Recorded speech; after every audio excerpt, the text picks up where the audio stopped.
नमस्कार साथियों, मैं आशीष कुमार। देश अयोध्या मंदिर के खुमार से निकलने के लिए तैयार हो रहा है। इस बीच राहुल गांधी की न्याय यात्रा देश में चर्चा का विषय बना हुआ है। इन्हीं मुद्दों को लेकर के मैं आज के वीडियो में जनता से जुड़े जो विषय हैं, राहुल गांधी के यात्रा का क्या मतलब है, क्या मायने हैं, उस पर मैं चर्चा करने के लिए आज बहुत दिन के बाद यह वीडियो बना रहा हूं। उम्मीद है पहले की तरह आपका सहयोग, प्यार, समर्थन मिलेगा और आप सब हमारे चैनल को अधिक से अधिक सब्सक्राइब करेंगे, इस वीडियो को शेयर करेंगे, अधिक से अधिक आम जन और लोगों तक पहुंचाएंगे। साथियों, राहुल गांधी के न्याय यात्रा की शुरुआत 14 जनवरी को हुआ, मकर संक्रांति के दिन। आज के तारीख में जब त्यौहार और बड़े बड़े कार्यक्रम के आयोजन में जो हमारी हिंदूवादी भाजपा पार्टी है, तिथि और समय के चुनाव में हिंदू परंपरा और मान्यताओं का उल्लंघन कर रही है, उस पर हमला कर रही है, ऐसे स्थिति में एक सेकुलर दल के द्वारा, एक सेकुलर पार्टी के पूर्व प्रमुख के द्वारा मकर संक्रांति का दिन का चुनाव करना एक बहुत बड़ा मैसेज है देश के लिए कि हम परंपराओं से जुड़ें और हमारी परंपरा और धर्म की परिभाषा कोई नरेंद्र मोदी तय नहीं करेगा। हमारी परंपरा, धर्म का जो नेतृत्व है हमारे शंकराचार्य जी, उनके नेतृत्व में हमको आगे बढ़ना है। एक कहावत है कि अगर कोई राजनेता तुमसे कहता है कि पूजा कब और किसका करना है तो उसकी बात मत मानो। अगर कोई धर्म गुरु कहता है कि तुमको वोट किस पार्टी को देना है तो उसकी बात मत मानो, क्योंकि यह दोनों दलाल हैं। वह राजनेता जो धर्म की बात करता है वह धार्मिक नहीं हो सकता, जो साधु राजनेता और वोट की बात करता है वह साधु नहीं हो सकता। ऐसी स्थिति में जब पूरा देश राम मंदिर के निर्माण के खुमार में डूब चुका है, ऐसे में राम राज की बात करना, राम राज की संभावनाओं पे बात करना अपने आप में मुझे बहुत अनोखा लगता है। उस पर भी तब जब जिस परिवार पर अधार्मिक होने का ये आरोप लगाया जाता रहा है, और ख़ास बात तब जब वही परिवार किसी मंदिर में जाने के लिए सरकार से परमिशन मांगता है तो सरकार अपने ही दिए हुए परमिशन को रद्द कर देती। सवाल कई हैं। हमको राम मंदिर के खुमार से बाहर निकलने में यह यात्रा बहुत मदद करता हुआ प्रतीत हो रहा है। उम्मीद है कि अगर आपको लगता है कि वैदिक रीति के हिसाब से या आपकी अपनी मान्यता, प्रेम और धर्म के हिसाब से हमारा मंदिर पूर्ण हो गया है, राम अयोध्या आ गए हैं, तो ऐसी स्थिति में अब आगे का क्या, उसके लिए यह यात्रा मुझे लगता है कि ज़्यादा जरूरी है और ज़्यादा आज के संदर्भ में जरूरी, ज़्यादा उपयोगी महसूस हो रहा है।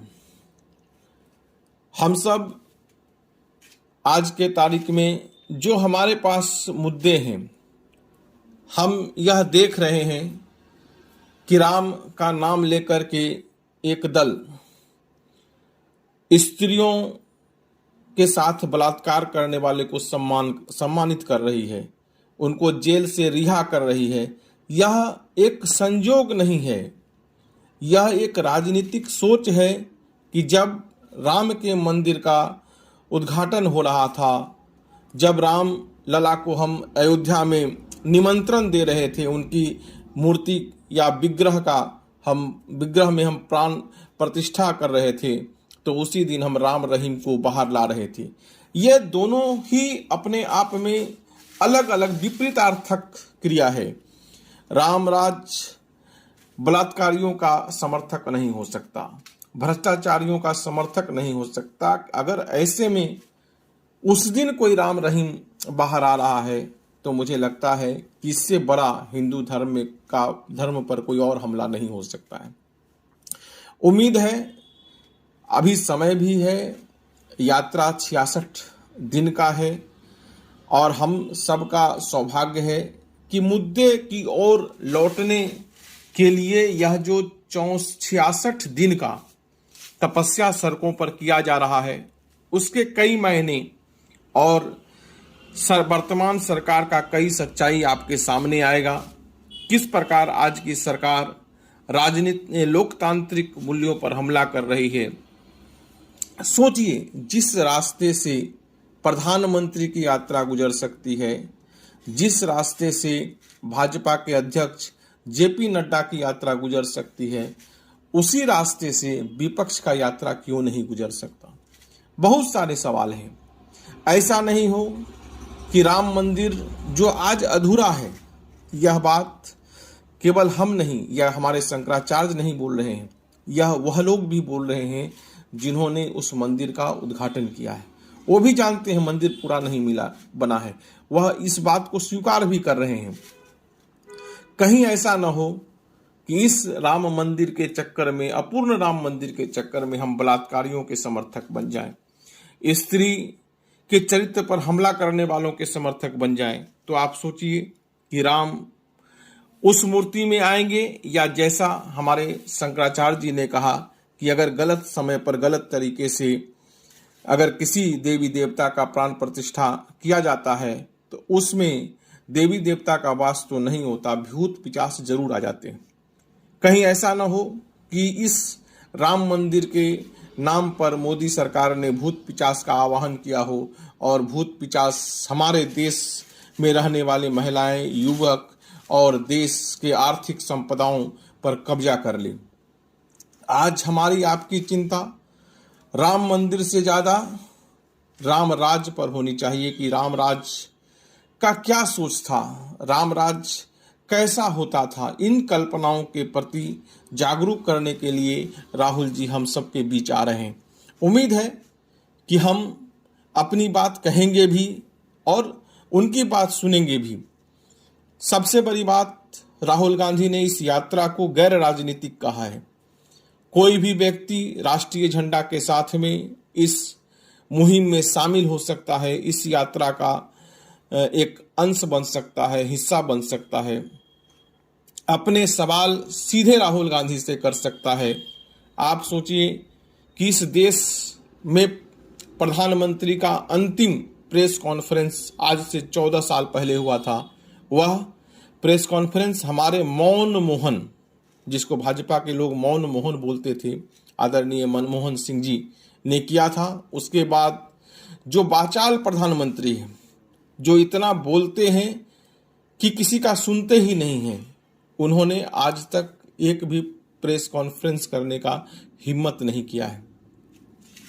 किसी सवाल का जवाब देने का उन्होंने जहमत नहीं उठाई है। और ये हमारा आपका पागलपन ही है कि हम राम मंदिर के नाम पर उनके पीछे पीछे दौड़े जा रहे हैं। हमारे लिए राम मंदिर का क्या मतलब है? हमारे लिए राम मंदिर ज़्यादा महत्वपूर्ण है या राम राज महत्वपूर्ण है? अगर आपको लगता है कि राम मंदिर पूर्ण हो गया है, ऐसे में भी अब क्या बचा है? अब हमारे पास सिर्फ राम राज बचा है। राम राज के लिए स्त्री सम्मान कितना व्यापक विषय है। आप इस पर मनन करेंगे तो माता सीता का जब आप अध्ययन करेंगे तो आपको लगेगा कि स्त्री की सम्मान के लिए ही रावण का सर्वनाश हुआ था। आज अगर मणिपुर में स्त्रियों को नंगा घुमाया जा रहा है और सरकार उसका एफआईआर दर्ज नहीं कर रही है, सरकार का संरक्षण एफआईआर दर्ज करने में दिखता है। अगर सरकार अपने कर्तव्यों से विमुख होती है तो साफ है कि सरकार ऐसी घटनाओं का समर्थन कर रही है।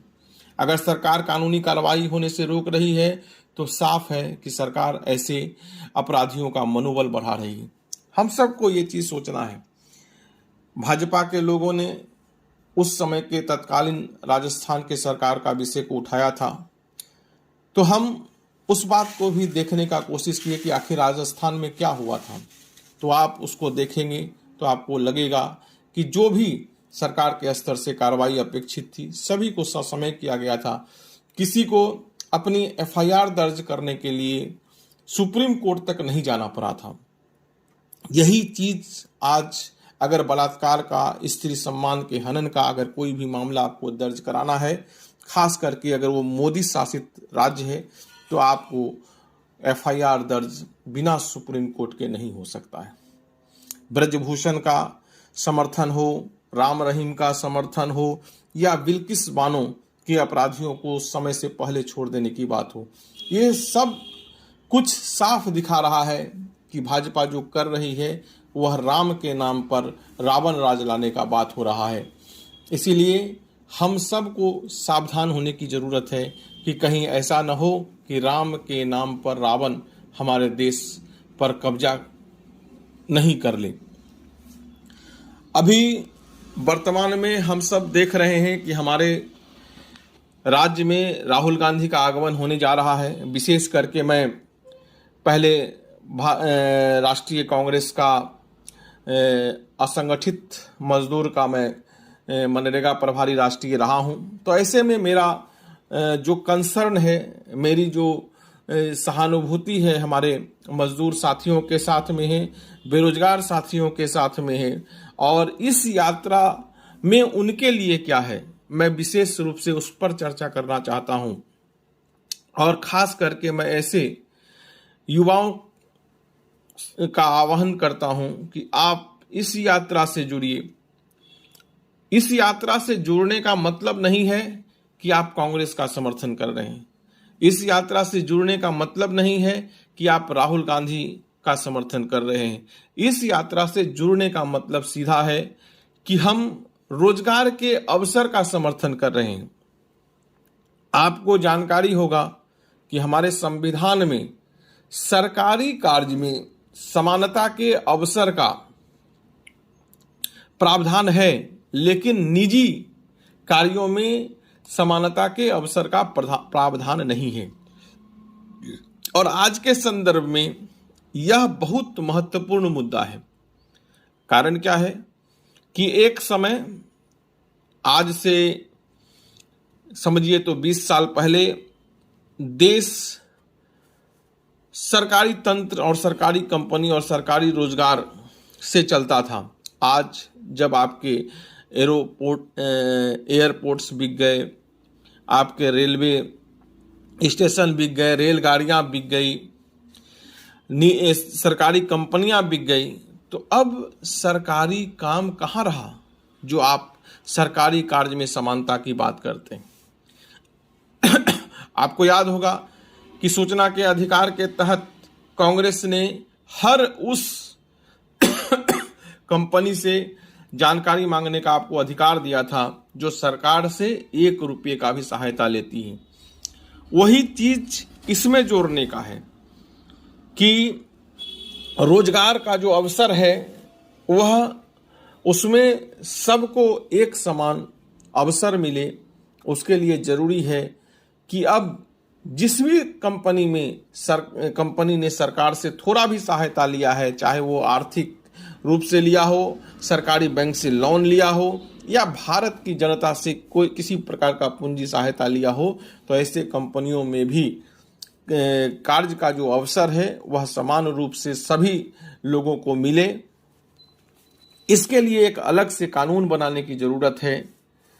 मैं तो कई बार यह सोचता हूं कि मनरेगा को राष्ट्रीय योजना के रूप में परिभाषित करना चाहिए और इसमें हर बेरोजगार के लिए एक अवसर के रूप में इसको जोड़ना चाहिए, चाहे वो कलम के मजदूर हों, चाहे वो कुदाल चलाने वाले मजदूर हों, किसी भी स्तर का मजदूर है। तो मुझे लगता है कि तब हम एक राष्ट्रीय मैसेज दे पाएंगे कि जो हमारा ये देश है, हम जो पढ़ाई कर रहे हैं वह देश के लिए पढ़ रहे हैं, जो हम खेल रहे हैं वह देश के लिए खेल रहे हैं। यह मैसेज देने के लिए जरूरी है कि हम मनरेगा को एक राष्ट्रीय योजना के रूप में स्थापित करें ताकि हर व्यक्ति इससे जुड़ सके। राहुल गांधी यही संदेश लेकर के आ रहे हैं। आप यह सोचिए, जिस व्यक्ति ने रोजगार की गारंटी शब्द का प्रयोग किया, जिस व्यक्ति ने सूचना के अधिकार शब्द का प्रयोग किया, जिस व्यक्ति ने शिक्षा के अधिकार शब्द का प्रयोग किया, आज आप उसके समर्थन में या इस मुद्दे के लिए आप कितना सड़क पर उतर रहे हैं। इस यात्रा से राष्ट्रीय राजनीति को यही मैसेज जाएगा। आज जो इनकी छटपटाहट है कि राहुल गांधी की यात्रा शहरी क्षेत्रों से नहीं निकले, उसका एक ही मायने है कि वह ऐसे मुद्दों से नागरिक को दूर रखना चाहते हैं।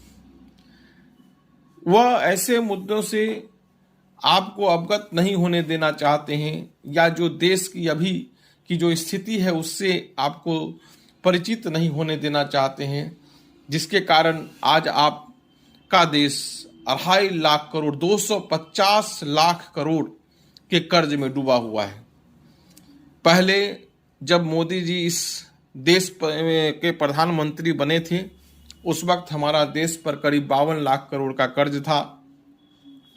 यह 70 साल का कर्ज है, जिसमें वाजपेयी जी का भी कर्ज जुड़ा हुआ है, नेहरू जी का भी कर्ज जुड़ा हुआ है, राजीव गांधी का भी कर्ज जुड़ा हुआ है, लाल बहादुर शास्त्री का भी जुड़ा हुआ है। सभी लोगों का कर्ज मिला करके 52 लाख करोड़ रुपया था। अकेले मोदी जी ने इस 14 साल में इस कर्ज को बढ़ा करके 2.5 लाख करोड़ रुपया कर दिया है। आप सोचिए हम कहाँ जा रहे हैं। जब मोदी जी अपनी विकास यात्रा के दावे को डंका की चोट पर कहते हैं, तो क्या वह उस वक्त यह आपको बताते हैं कि यह पैसा हमने कर्ज लेकर के आपको दिया है, और इस पैसे को जो हम लगा रहे हैं, क्या वो उनका ब्याज इससे बने इंफ्रास्ट्रक्चर से भुगतान हो पाएगा, या उसके लिए हम पर अलग से टैक्स लगाया जाएगा।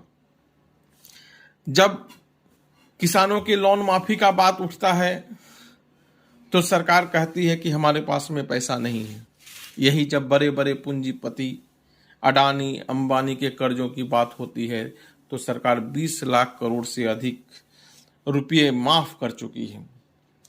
साथियों, मैं इस यात्रा से आप सबको जुड़ने की अपील कर रहा हूं। उसका उद्देश्य, अपील करने का उद्देश्य यह है कि आप मुद्दों का समर्थन कीजिए।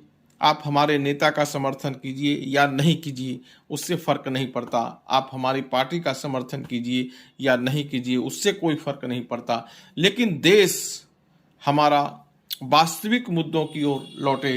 राम मंदिर से लौटते हुए जितने भी हमारे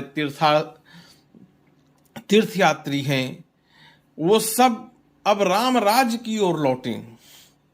राम मंदिर का अब मुद्दा समाप्त हो गया। अब राम राज का मुद्दा चारों तरफ हावी हो जाए, चारों तरफ हर घर से यही आवाज निकले कि हाँ, अब राम राज कैसा होगा। क्या हम जिस राज्य में रह रहे हैं वह राम राज जैसा है? अगर वह राम राज जैसा नहीं है तो राम राज लाने के लिए हम सबको क्या करना है, कैसे करना है, वह एक बहुत बड़ी बात है। उसके लिए जितने हमारे संविदा पर काम करने वाले साथी हैं वह सब इस पर विचार करें। जितने लोग मनरेगा से जुड़े हुए हैं वह सब साथी विचार करें। खास करके मैं ऐसे साथियों से अपील करना चाहता हूं जो इस यात्रा से जुड़े, जिन्होंने मनरेगा में काम किया, आज तक उनका भुगतान नहीं हुआ। मजदूरों का पैसा सरकार के पास बकाया है मनरेगा का। यह पहली बार हो रहा है, मोदी राज में हो रहा है, इससे पहले कभी नहीं हुआ था। गरीबों को उत्साहित करके, प्रोत्साहित कर करके उनके जमीन पर उनके माध्यम से, चूंकि मनरेगा में मोदी जी की कृपा से मटेरियल का पेमेंट तो समझिए कि एक चमत्कार है। ऐसे में निजी जमीन पर जो काउसेड ये सब बनाने की बात थी, कई लोगों ने कर्जा लेकर के बनवाया। हालांकि इसका प्रावधान नहीं था, लेकिन अधिकारियों पदाधिकारियों ने कहा कि भाई आप बना लीजिए, हम बाद में इसका भुगतान करवा देंगे। लेकिन क्या हुआ, साल दर साल बढ़ते बढ़ते बढ़ते उन पर कर्जदार का हमला बढ़ते जा रहा है। ऐसे परिवार जिन्होंने अपने पैसे से अपने दम पर ऐसे काऊ शेड, बकरी शेड का निर्माण किया था, पोल्ट्री फार्म का निर्माण किया था, आज उनके सामने आत्महत्या करने जैसी परिस्थिति उत्पन्न है। जो लोग संविदा पर हैं, इतनी कम भुगतान है उनको कि वह घर कैसे चलाएंगे, क्योंकि जिस समय वो संविदा कर्मी बने थे उस वक्त उनका केवल पॉकेट खर्च था। 9-10 हजार रुपये में एक व्यक्ति का पॉकेट खर्च ही निकल सकता है। तो उनको लगता था कि चलिए ठीक है, कम से कम अब पिताजी से आने जाने का खर्चा नहीं मांगना पड़ेगा, चाय पान पुड़िया के लिए पैसा नहीं मांगना पड़ेगा, इसी की मुक्ति थी संविदा पर। लेकिन अब जब उनकी शादी हो गई है, लेकिन अब जब उनका परिवार है, बच्चे हैं, तो वह क्या उस पैसे में उनकी ज़रूरतों को पूरा कर पाएंगे? क्या अपने परिवार को सम्मान से जीने लायक परिस्थिति और वातावरण दे पाएंगे? तो सबको इसलिए जुड़ना है। भारत जब आज़ाद हुआ था तो उस वक्त हम लोगों ने सोचा था कि भारत को समाजवाद की ओर लेकर के जाएंगे। आज भारत अंधा पूंजीवाद की ओर दौड़ रहा है। ऐसे में अगर हम सब सावधान नहीं हुए तो आपके देश में बड़ा बड़ा राम मंदिर, मथुरा काशी तो बन जाएगा, लेकिन JNU, बनारस हिंदू विश्वविद्यालय, फिर अलीगढ़ मुस्लिम विश्वविद्यालय जैसे यूनिवर्सिटी खत्म हो जाएंगी। याद रखिएगा कि सुप्रीम कोर्ट ने भी इस बात को स्पष्ट नहीं कर पाया कि जिस जगह पर आज के तारीख में मंदिर है उस जगह पर पहले मस्जिद था, इसका कोई प्रमाण नहीं मिला। लेकिन करोड़ों लोगों के भावनाओं को देखते हुए उसे राम मंदिर घोषित किया गया। हमारे जो पूज्य शंकराचार्य हैं, उनके बहस के आधार पर सुप्रीम कोर्ट ने उस जन्मभूमि को श्री राम का जन्मभूमि माना। लेकिन संयोग देखिए, आज भाजपा के जो विकृत मानसिकता के समर्थक है वो हमारे शंकराचार्य से ही हिंदू होने का प्रमाण पत्र मांग रहे हैं। ये जो धर्मांधता में पागल हुए लोग हैं, इनसे सावधान होइए। वो किसी के नहीं है, जो शंकराचार्य की नहीं सुन रहे हैं, जो वेदों की नहीं सुन रहे हैं, वह आपके कब तक हैं, इस बात पर आप विचार कीजिए। इतना ही कह करके मैं आज के इस वीडियो को यहाँ विराम देता हूँ। उम्मीद करता हूँ कि राम मंदिर बन गया है।